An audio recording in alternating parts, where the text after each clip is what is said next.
Miss Croiser aqui, e no vídeo de hoje eu vou falar sobre os 3 primeiros episódios de Gen V, que é o spin-off de The Boys, e estreou nessa sexta-feira, dia 29, no Prime Video. E esse vídeo aqui ele vai ser um vídeo com spoilers para falar bem a fundo de cada um desses episódios e também teorizar junto com vocês porque as análises semanais, assim como foi de The Boys, vão acontecer aqui no canal. Então semanalmente vou estar aqui falando de Gen V com vocês. Então, para não perder nenhum conteúdo, se inscreve e clica no sininho para receber notificação para quando tiver um vídeo novo, que eu sempre trago as novidades dos filmes e das séries aqui para vocês o quanto antes, vocês sabem. E lógico, gente, não deixa de me seguir no Instagram, porque lá eu sempre posto as minhas primeiras impressões assim que eu assisto. Então é um material bastante complementar com o que eu já faço aqui no canal. Bem, gente, aqui nessa primeira temporada a gente vai conhecer esses jovens sups que eles sabem a origem dos seus poderes, ou seja, a gente tá em eventos após a terceira temporada de The Boys, que isso foi amplamente divulgado pro público, e na Universidade de Golden King é quando eles começam a perceber o que é realmente ser um herói. E conforme eles vão descobrindo mais a fundo os segredos da universidade,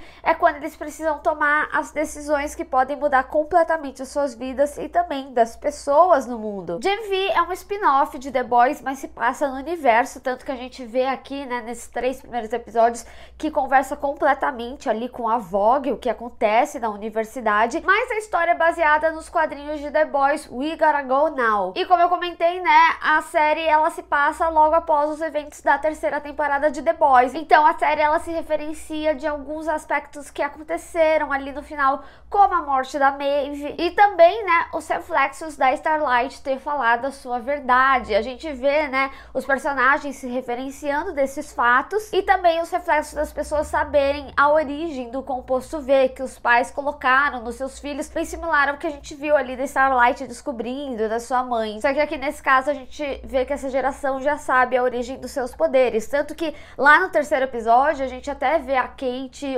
Jordan e a própria Marie falando como que descobriram seus poderes, os reflexos dessa descoberta. Então a Kate fala que mandou o irmão sumir e ele de fato sumiu porque ela tem esse poder de manipulação quando ela toca nas pessoas, meio similar à vampira, que é com toque, não que os poderes são similares, mas a gente até vê, né, que ela usa luva para justamente não fazer essa indução nas outras pessoas. E a Marie, que a gente acompanha ali no primeiro episódio, que foi no período menstrual dela, já que o poder dela é a manipulação desse sangue, ela não sabia controlar o certo e acabou que ela matou seus pais no meio do processo. Mas é interessante até falar dessa conversa que elas têm ali sobre o envolvimento dos pais. A Marie, ela até fica meio receosa, falando que os pais queriam ganhar dinheiro em cima dela, mas é interessante isso porque talvez seja um aspecto que a gente entenda mais do passado dela, e eu acho que a gente vai descobrir isso junto com a personagem, porque a personagem ela tem aspectos muito bem trabalhados. Eu já vou falar individualmente de cada um dos personagens aqui, mais especificamente da Marie, mas essa conversa ela é interessante porque nesse momento do primeiro episódio a gente inclusive vê os pais assistindo a TV 8 anos atrás, quando o A-Train, né, foi o primeiro homem negro a compor o set. Então a gente até vê esse reflexo nela, né, no sonho dela ali na universidade, de talvez ser a primeira mulher negra a conseguir chegar no set. Então muito provavelmente, né, a influência dos pais nesses poderes dela ainda vai vir, já que a família é uma grande questão para a história dela, assim como a sua irmã. Antes da gente falar de cada personagem, eu queria falar um pouquinho do geral da série, porque eu preciso falar pra vocês que a minha expectativa não é que ela tava baixa, mas eu senti que pelo menos o primeiro teaser, quando eles divulgaram, não me passou tanta firmeza quanto o que a série realmente é. Quando Gen V foi anunciada, vai ter spin-off de The Boys, eu fiquei extremamente feliz, porque eu falei assim, meu Deus, o universo vai expandir, eu amo esse universo de The Boys, eu comprei completamente essa história, gosto muito da narrativa, mas quando saíram, né, os trailers, eu realmente fiquei com a expectativa um pouco mais baixa. Então, quando eu assisti aos 2 primeiros episódios de Gen V, inicialmente, porque eu fui num evento do Prime Video, quem me acompanha no Instagram sabe, eu posso lá, eu comentei que tinha a essência de The Boys. O que é essa essência, né? É justamente ter essas cenas bem sanguinolentes, sanguinolentas. No segundo trailer, depois eles até trazem mais dessas cenas. E também as propagandas toscas, né? Tipo a da universidade. Também a ironia, né? De falar que é um lugar seguro e antes disso ter um sup trancado lá. Mas, ao mesmo tempo, você entender a profundidade de como a série retrata tanto esses personagens quanto os assuntos. A juventude aqui, ela é representada por esses personagens, mas também pelos assuntos que acaba compondo, mas que é algo que The Boys já faz muito bem. The Boys traz assuntos seríssimos e discute eles de uma forma que coloca assim na sua cara, escancara na sua cara os absurdos. Então, por exemplo, a The Boys veio com discussões políticas que condizia completamente o que a gente estava experienciando tanto aqui no Brasil quanto nos Estados Unidos. Então, eu acho que eles conseguem trazer essas temáticas muito atuais e também trazer o contexto jovem. Então, aqui, por exemplo, eles discutem muito sobre saúde mental e a gente vê isso tanto no arco ali do Sam quanto da própria Marie e da Emma também, porque eles acabam trazendo tanto a Emma com essa questão dela ter distúrbio alimentar, da Marie dela se cortar, e ambos, né, faz parte dos poderes, mas de novo, é aqui que eu falo, é onde The Boys e Gen V faz muito bem, coloca camadas nesses personagens. Quando a gente conhece mais do passado da Marie, a gente compreende o quão depressiva, sim, essa personagem acaba tendo pelo histórico familiar, pela vivência dela e também dela ter crescido como uma órfã, né? A cena inicial, né, que a gente vê ela controlando o sangue, também é uma cena dura para ela. Esses momentos que ela acaba se cortando, a gente vê que são momentos que acaba mexendo muito com a personagem. Então, quando algum personagem tipo Jordan confronta ali ela, como por exemplo a luta com o Luke, e ela fala, né, eu não sou um monstro. Então a gente vê também que momentos que vem ela se cortando, depois também a revelação da Emma. Então o que eu quero dizer é que Gen V acaba retratando essas questões de saúde mental muito bem nos seus personagens e de forma muito aprofundada, mas o contexto da série em si é muito similar a The Boys, é muito similar ao que The Boys já fazia. Então eu acho que eles fazem com maestria, e é por isso também que eu falo que eu tive uma sensação de assistir quase como se fosse a primeira temporada de The Boys, porque era uma série que não necessariamente era popular, os quadrinhos, as pessoas não essencialmente conheciam, do qual eu me incluo também, mas que esse universo cativou e a gente logo comprou esses personagens. Então sim, aqui em Gen V eu já comprei todos esses personagens e gostei muito de como eles foram desenvolvidos. Dito isso, eu quero falar de cada um deles e também teorizar algumas coisas que a gente pode ver possivelmente aí ao longo da temporada, de pistas que esses 3 primeiros episódios já deram. Então vamos começar falando sobre a Marie, que é a personagem principal. Eu preciso dizer que, inclusive, tanto ela quanto o André, né, os atores, eles fizeram O Mundo Sombrio de Sabrina, e O Mundo Sombrio de Sabrina era uma série que eu particularmente gostava. Trouxe alguns vídeos aqui no canal na época que a série estava no ar, estava lançando, já se encerrou, mas era uma série de um contexto mais teen, também é relacionada a quadrinho, né, porque é da Arte Comics, mas aqui especificamente é muito interessante ver atores que são bons tendo o trabalho muito amadurecido, até porque lá em O Mundo Sombrio de Sabrina, eles acabaram pegando personagens mais secundários, mais complementares a Sabrina, então é muito legal ver eles com esse destaque e eles tendo um papel mais amadurecido, e a gente vê que eles são bons atores realmente. Então eu gostei muito de ver eles aqui. Mas aí, falando especificamente da Marie, né, eu acho que tem alguns pontos da história dela que são bastante interessantes. Primeiro, né, como eu já tinha falado, a forma com que eles trazem o entorno dessa saúde mental da Marie, como eles desenvolvem, mas como ela vai ser a chave de tudo. Eu acho que ela vai ter um arco um pouco parecido com o da Starlight, principalmente porque essa primeira temporada, né, e esses 3 primeiros episódios, eles trazem muito sobre a mensagem do que é ser herói, que também é algo que The Boys já havia discutido um pouquinho, mas aqui a gente tem até uma conversa entre ela e o Brink, quando eles estão falando sobre a expulsão dela, sobre o que é ser herói, e ele chega a falar que ser herói não é sobre a glória, mas sim sobre o sacrifício. E o que a gente tá vendo inicialmente aqui nesse arco da Marie, inclusive como ela tá sendo manipulada e como ela também tem curtido, né, esse momento dela, porque ela finalmente tem algo e é um objetivo dela, né? Ela fala, eu quero ser heroína. E é interessante a personagem externalizar tanto, eu quero ser heroína, quando a série discute o que é ser herói. Então aqui, o que a gente tá vendo nesses 3 primeiros episódios, e aí eu trago uma das minhas teorias, é justamente esse momento de glória dela. E ser herói não é essa glória. Ela pode ir em red carpets, ela pode fazer comerciais, programas de TV e fazer todo o entorno que a Vogue sabe fazer muito bem, né? Aqui a gente tem a Courtney, que é a PR, que ela constrói os programas, e aí a gente tem, por exemplo, a Hailey ali, que coloca ela numa saia justa, falando sobre a irmã, para justamente tentar fazer ela chorar, e aí isso cresceria a audiência. A manipulação que a Vogue faz muito bem, né? Mas a gente vê ao mesmo tempo que ela tá questionando essa falta de realidade. Então, ela sabe que ela deveria ter falado que Jordan lutou com Luke. E tem outro aspecto que complementa isso também, é que a gente vê no arco dela que ela tem se isentado do que aconteceu. Ela até externaliza, e eu acho que ela tem certa razão, que ela fala, gente, eu só saí uma vez com vocês, eu não quero me meter nesse rolo e tudo mais.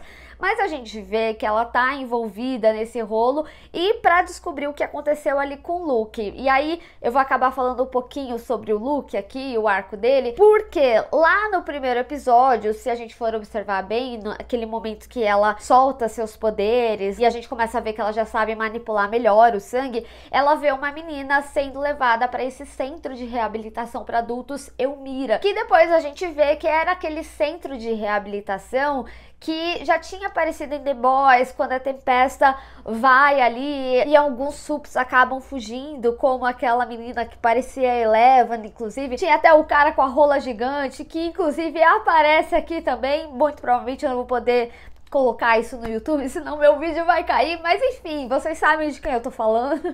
Então também é interessante ver como as coisas se conectam, e a gente vê ali na história, né, do 3º episódio, que o Sam tava nesse local, e aí ele é levado para essa floresta, e a floresta é o grande mistério no por trás aí dessa temporada. O Luke, né, ele decide por tirar a própria vida, porque ele não suporta. A gente vê que por ele ter esse poder ali de fogo, né, de chamas e tudo mais, ele acaba perdendo bastante seu temperamento, tanto que a gente vê alguns momentos, por exemplo, a Kate tentando acalmar ele, o próprio André, né, fala assim, eu amo você, e ele até se acalma, mas é ali que ele toma a decisão dele, mas ele acaba gravando aquele vídeo, né, e aí ele fala que o Brink tem algum envolvimento, e daí a gente entende, né, do porquê ele tirou a vida ali do Brink, que acabou que a Marie viu tudo e se envolveu nesse histórico louco aí, até porque ele estava envolvido na entrada do A-Train pro set. Há 8 anos atrás, a gente vê quando passa aquela matéria. E é curioso que a universidade seja há 7 anos a mais segura, ou seja, desde o início ali, a floresta é algo que acontece há anos por lá. Mas é interessante também a gente observar que no momento que o doutor, que é o nosso Marco Pigossi brasileiro,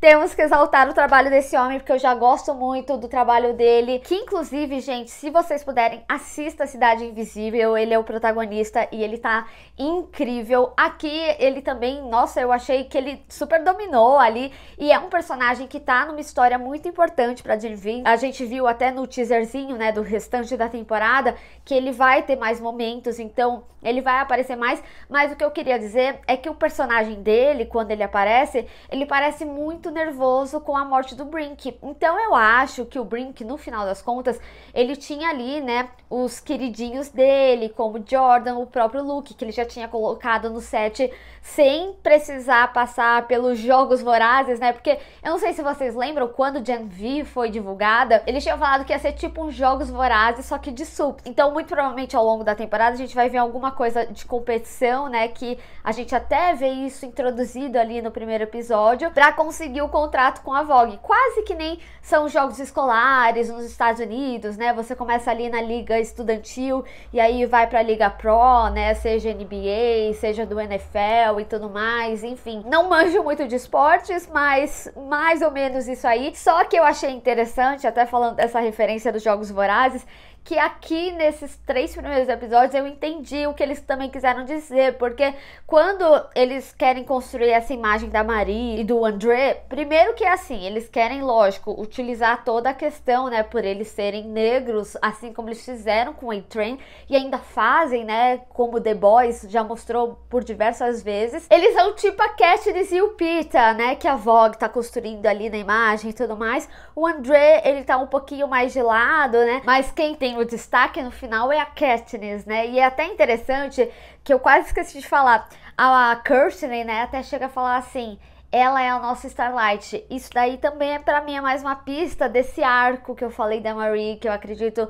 que em algum momento ela vai falar por ela mesma, assim como a Starlight fez. Só que eu acho que ela vai revelar coisas muito piores que a Starlight, viu? Mas aí, retornando aqui ao mistério, né, da temporada, eu não sei ao certo se o Luke, ele chegou a descobrir a fundo o envolvimento do Brick, mas ele sabia que o Brick estava envolvido de alguma forma. Então eu acredito que todo esse projeto da floresta esteja no entorno dele, realmente, só que ele fingia, né, tendo esses sups ali próximos a eles, né, e ainda mais o Brick sabendo da importância do Sam pro Luke, né, fez com que ele ficasse enfurecido, porque até então ele acreditava que o irmão estava morto, né. Tem aquele momento da conversa da Marie com o Luke na Torre das Sete, né, quando ela conta da família, que a família tá morta, ele acaba revelando que o irmão tá morto, até a Kate fala assim, ué, ele não tava morto, e aí eles descobrem que ele tava vivo, então tem muito pano pra rodar aí nessa história, tô curiosíssima, mas eu sinto que segue por esse caminho aí do que a gente acompanhou nesses 3 primeiros episódios, e essas são as minhas teorias principais. Mas o vídeo não encerra aqui, ainda quero falar muito sobre alguns personagens, acho que esse é o entorno principal aí da trama, mas Gen V tem outras histórias importantíssimas aqui. E é por isso também que eu quero falar um pouquinho aqui nesse momento da Kate e do Andre. Eu até curti esse casal, gente, preciso confessar, mesmo que esteja no estranhamento, não sei qual que vai ser o desenrolar, né, mas eles são os únicos que eles estão se importando ali com essa história do Luke, porque eles tinham mais personalidade. No caso, por exemplo, o Jordan gostava muito do Brink, então muito provavelmente vai rolar uma decepção aí na descoberta do envolvimento do Brink, mas uma coisa que eu também acho muito interessante a gente prestar atenção é que o pai do Andre, ele faz parte ali do conselho estudantil, né, tem uma reunião depois que a Vogue tá falando com os conselheiros, e aí a gente tem a reitora lá, Indira, né? E por isso, quando o Andrew revela pra ele sobre a floresta, ele fala, ah, eu sei da floresta, aí ele fala, esquece isso, pelo amor de Deus, você vai ser morto se alguém descobrir, porque ele sabe da podridão, muito provavelmente, sabe? E falando em podridão, né, Indira não me engana, gente, eu gostei muito da personagem, mas como a própria Marie falou, ela é muito boa no que ela faz, então ela viu certa fragilidade e talvez inocência ali na Marie, que por mais que ela teve uma infância muito dura, ainda assim ela não teve muita orientação, essencialmente no sentido de tipo, confiança nas pessoas, né? Então a Indira, ela vem não como uma figura materna, mas tipo, uma mulher do qual ela poderia confiar, mas ela claramente está manipulando ela, sabe? Ela até se liga em alguns momentos, até mesmo lá no tapete vermelho, ela fala, ah, eu fui um mostruário de pônei aqui e tudo mais. Então ela sabe que ela tá sendo usada, mas ao mesmo tempo ela vê ali que ela tá próxima do objetivo dela. Mas é interessante também a gente observar, né, esse arco da Marie, porque tem até um momento que ela fala com o André, ah, eu quase fui expulsa e você pelo menos tem seu pai pra te proteger, eu não tenho ninguém aqui. E é interessante porque, tipo, o próprio Golden Boy, inclusive, tenho que dizer, eu achava que ele ia ser um personagem que não ia morrer no primeiro episódio, sabe? Eu achei que ele ia ser um personagem que ia se manter. Eu acho até interessante porque ele é filho do Schwarzenegger, gente. Então, ele, tipo, vem com esse nome, Golden Boy, e ele faz o oposto, que The Boys faz isso muito bem. Por isso que eu falo, cara, tem total essência de The Boys. Você vê um personagem extremamente bom e aí, tipo, ele nem é o protagonista. Ele morreu no primeiro episódio, sabe? Então, eu achei muito louco. Eu acho que é uma série muito corajosa. É por isso que eu também falo que eu gosto muito como eles desenvolvem os personagens deles. E achei interessante que a Emma também organicamente entrou nesse rolê, né, dos populares, porque o Andrew pediu ajuda ali pra ela. Acabou colocando ela numa enrascada, né, que a gente vê no final do terceiro episódio, mas é interessante porque era o sonho dela, né, ela queria se envolver com eles. Mas antes de falar da Emma, porque nossa, gente, eu amei essa personagem, queria também falar sobre Jordan Lee. Gente, tá aí, de novo, a essência de The Boys. Acho muito interessante como eles trazem a discussão, né, no caso aqui desse bigênero, desse personagem que é bigênero, mas ao mesmo tempo trazendo a discussão de alguém transgênero, né? A gente até vê ali no discurso dos pais, e inclusive é muito interessante a gente observar, né, a relação dos pais e deles nunca é boa, né? É sempre uma relação abusiva, isso se repete ali com a Emma também depois. Por exemplo, a própria mãe da Emma, né, que faz todo o controle de imagem dela, mas tipo do pai falando, ai, às vezes eu acho que você se transforma em mulher só pra me apurrinhar, porque você sabe que eu não gosto. E no final das contas, não é sobre isso, é sobre a identidade que Jordan escolhe, né? Inclusive, Jordan chega a falar que o Brink não se importava como era a aparência, né? Por isso que eu falo que talvez venha uma decepção muito forte aí, né? De ter o entendimento de quem era o Brink. Jordan não tem um contexto que nem da Kate e da Marie, como a gente vê na terceira episódio, né? Sobre como foi a família, matou um familiar e tudo mais. Mas talvez esse elo da única pessoa que aceitava seja a grande decepção. E por último, mais ou menos importante, não posso deixar de falar da Emma. Gente, eu amei a Grilinha. Ai, ela é tão, tipo, doce, sabe? Ela queria ser amiga da Marie, ela tava super aberta. Mas é interessante como eles constroem alguns aspectos dela, principalmente quando a gente chega no terceiro episódio, que a Kirsten quer fazer, tipo, um reality dela, falando sobre a dureza, né? Sobre essa densidade, o por trás de Grilinha. E ela até fala assim, não vai ser mais Grilinha, vai ser Emma. Eles fazem uma analogia que nem aquelas crianças da Disney, né, que acabaram se envolvendo com drogas e aí quer trazer o histórico pesado do passado, de ser uma estrela desde cedo. E a gente vê que a Grilinha tem há muito tempo o canal do YouTube dela, não só porque ela tem 1 milhão de seguidores, mas porque a gente vê aquele cara, o Liam, que inclusive, gente, traz uma das cenas mais engraçadas. Ai, que dó dela também, ao mesmo tempo. Outra cena que eu não vou poder colocar no meu vídeo, porém, ele fala que gostava dela desde quando ele tinha 14 anos. E agora eles estão ali na faculdade. Considerando que eles são calouros, né, deve ter pelo menos aí uns 4 anos. Então, desde os 14 anos dela, talvez, ou 13, ela já tinha esse canal. Então, esse histórico dela e como eles constroem, né, esse carisma dela ser fofinha, das pessoas acharem ela fofa. O vídeo com o rato, o hamster dela lá, enfim, acaba mostrando pra gente que é um conteúdo mais fofinho e não tão heavy, né? Que aí vem desse proveito de vamos falar sobre esse seu histórico tão absurdo, sem falar, né, da Justine, que é a famosa caça-likes. E aqui, esse entorno também traz uma discussão muito importante, que eu não acho que é só da juventude, mas a juventude consome muito, que são as redes sociais, e eu acho que eles falam por diversas vertentes. Primeiro, né, sobre a importância de quem é aquela pessoa pelo número de seguidores que ela tem. Então, quando, por exemplo, a Marie, ela quer ir pra aula de crimes, falam, mas você não tem nem Instagram, sabe? Você não tem seguidor. Até mesmo quando falam de Jordan, né? O cara fala, ah, você tá perdendo seguidores e tudo mais. E eu acho que eles acabam retratando, inclusive, como as redes sociais, apesar deles tentarem uma inclusão, ela não é tão inclusiva, né? Como essas pessoas geralmente são menos seguidas também, e que traz muito discurso quando Jordan fala sobre a invisibilidade, né? E por que queria que a Marie contasse a verdade, que não foi a Marie que lutou ali com o Luke. E não só, também os comentários, você vai ver os comentários ali da Grilinha super maldosos, como as redes sociais são tóxicas,